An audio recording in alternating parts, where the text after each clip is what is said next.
ছোটদের জন্য গল্প শেয়াল ও কাক।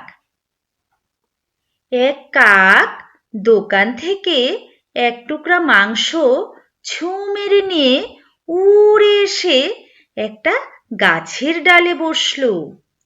অনেক দিন সে মাংস খায় না, তাই মাংস পেয়ে মনে মনে অনেক খুশি হলো। সে কিভাবে মজা করে এই মাংসটা খাবে তাই ভাবছিল। এমন সময় একটা শেয়াল গাছের নিচ দিয়ে যাচ্ছিল। হঠাৎ উপরের দিকে তাকাতেই তার চোখ পড়ল কাকের মুখে থাকা মাংসের উপর। মাংস দেখে তার জিভে পানি চলে আসলো। সে চিন্তা করতে লাগলো কিভাবে এই মাংসটা খাওয়া যায়। হঠাৎ শেয়ালের মাথায় একটা বুদ্ধি এলো। সে কাককে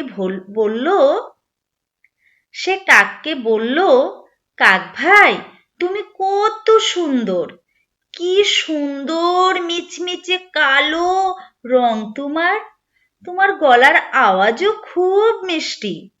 কতদিন ধরে তোমার মিষ্টি গলার কোনো গান শুনি না।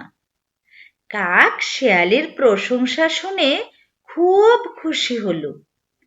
আবার শেয়াল কাককে বলল, তোমার মধুর কণ্ঠের একটা গান আমায় শোনাও না ভাই। কাক শেয়ালের কথায় এতটাই খুশি হলো যে গলা ছেড়ে কা কা স্বরে গাইতে শুরু করলো। আর কা কা করে ডাকতেই কাকের মুখ থেকে মাংসটা পড়ে গেল নিচে। শেয়াল তো নিচে তৈরি ছিল। খপ করে মাংস নিয়ে মুখে পুরে মনের আনন্দে খেতে খেতে চলে গেল।